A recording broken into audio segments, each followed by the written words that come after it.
జై తెలంగాణ. అందరికీ నమస్కారం. తెలంగాణ రాష్ట్రంలో దొంగల పాలన, దోపిడి పాలనలు కొనసాగుతూ ఉన్నాయి. వీళ్ళు దోసుకోవడానికి,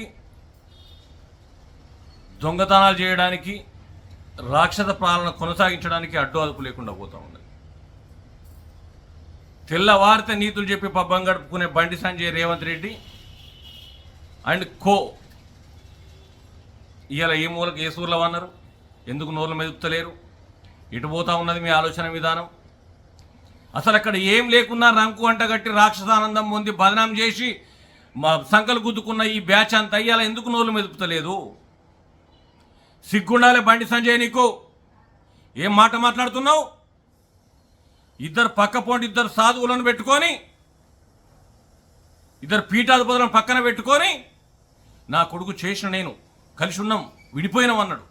సిగ్గు లేదా, దిమాకుందా నీకు బండి సంజయ్? చెప్పవాను? అరే హౌలే, మైనర్ పిల్లతోటి నీకే స్నేహం, మైనర్ పిల్లతోటి నువ్వెట్లా కలిసి ఉన్నావు, మైనర్ పిల్లతోటి నువ్వెట్లా విడిపోయినావు అని చెప్పవారా హౌలే నువ్వు? దాని తర్వాత ఏమంటున్నావు? నా కొడుకు తప్పు చేయలేదు కాబట్టి నా నీతిగా నిజాయితీగా బయటకు వస్తాడు. నీ కొడుకు తప్పు చేయలేదు, నీతి నిజాయితీగా బయటకు వస్తాడని నీకు నమ్మకం ఉన్నప్పుడు తీసుకొచ్చి నేరుగా నువ్వు పోలీసులకు అప్పయ్యపనివి. దొంగను తప్పించినట్టు ఎట్లా తప్పించినావు? ఈ నుంచి దొంగను లంగని ఇడికి ఎట్లా తప్పించినావు? ఎట్లా ఎస్కేప్ అయ్యి ఎట్లా ఫరార్లో ఉన్నాడు? భారతదేశ చరిత్రలో ఒక హోంమంత్రి కొడుకు ఫరార్లో ఉన్నాడంటే తెలంగాణకి ఒక మచ్చ. తెలంగాణ రాష్ట్రానికి ఇలా ఇజ్జత్ ఇస్తున్నారు. నువ్వు నీకు అంటగాగుతున్న రేవంత్ రెడ్డి, సిగ్గుమానం లేదా మీ ఇద్దరికి? భారతదేశ హోంశాఖ మంత్రి కొడుకు ఫరార్లో ఉన్నాడు తెలంగాణ రాష్ట్రం నుంచి అంటే చీ అనిపిస్తూ ఉన్నది. నవ్వుతున్నారు అందరూ. తెలంగాణ రాష్ట్రం ఇజ్జత్ తీయడానికే కదా రేవంత్ రెడ్డి ముఖ్యమంత్రి అంటే నువ్వు హోంశాఖ మంత్రి అయినావు. తెల్లవారితే మీలో ఒకరిగా ఉన్నన్నా, మీరు మంచిగా ఉంటే చాలనుకున్నాను. ఏం బిగినావు తెలంగాణకు? ఏ ఒక్క వర్గానికి మేలు చేసినావు నువ్వు హోంశాఖ మంత్రిగా ఉండి భారతదేశం ప్రభుత్వం నుంచి? దానికి సమాధానం చెప్పాలి. నేను నా కొడుకు సమయం ఇవ్వలేకపోయినా ఏం చేసినావు? ఏం బిగినావు నువ్వు? నీ కార్యక్రమం ఏంది? నీ షెడ్యూల్ ఏంది ఒకసారి చెప్పు నాకు. ఎవరిని పలకరించినావు? ఎవరిని ఆదుకున్నావు? ఎవరికి కష్టమైతే పోయినావు? తెల్లవారు లేతే కేసీఆర్ కుటుంబం మీద లేనిపోని ఆరోపణలు చేసి బతుకుడు తప్పితే ఏకైనా పనిగానే నీతోటి. ఇలా నువ్వు నీతో చెప్తున్నావు అంటే ఇప్పుడు ఏంది? నా కొడుకు నేను సమయం ఇయ్యలేక, సమయం అంతా ప్రజలకు ఇచ్చిన కాబట్టి నా కొడుకు బద్మాష్ అయ్యిండు, ఆడ లంగతనం చేసిండు, చిల్లరగాడైండు అని చెప్తున్నావా? అంటే ఆ తప్పును కూడా ప్రజలపైన నెట్టివేయాలనే ప్రయత్నం అనేది సిగ్గుండక్కర్లేదా నీకు? మనిషివి కాదా నువ్వు? ఇలా నీ పాత్ర కూడా ఉన్నా అందులో. ఆ అమ్మాయి కుటుంబ సభ్యులను వేధించినావు, బెదిరించినావు, మధ్యవర్తులను పంపినావు. నీ ఆడియోలు కూడా రికార్డ్ అయినాయి. నీకు సిగ్గు మానం ఉంటే ఇమ్మీడియట్గా నిన్ను అరెస్ట్ చేయాలి రేవంత్ రెడ్డి. ముందు నిన్ను అరెస్ట్ చేయాలి, నీ కొడుకును అరెస్ట్ చేయాలి. తక్షణమే నువ్వు రాజీనామా చేయాలి నీ మంత్రి పదవికి. తెలంగాణ పరువు తీయడానికి ఇంకా ఒక క్షణం కూడా అందులో ఉండే అవకాశం లేదు నీకు. ఇలా ఏమైనరు?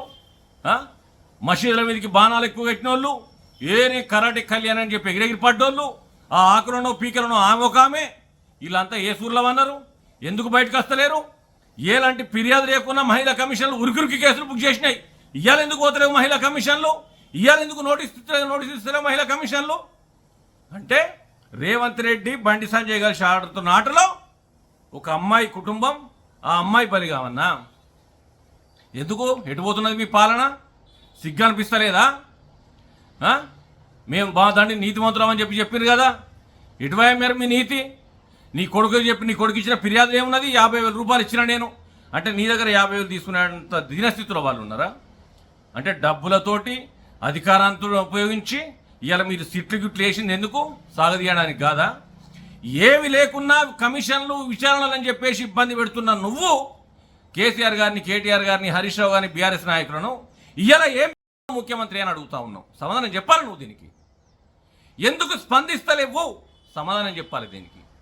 కొంతమంది సిటిజన్స్ ఫోన్ చేసి అడిగితే ఇష్టరాజ్యం మాట్లాడుతున్నారు బీజేపీ నాయకులు, కాంగ్రెస్ నాయకులు. ఎందుకు స్పందించద్దు? ఎందుకు అరెస్ట్ చేయొద్దు? ఎట్లా తప్పించుకొని పోతాడు?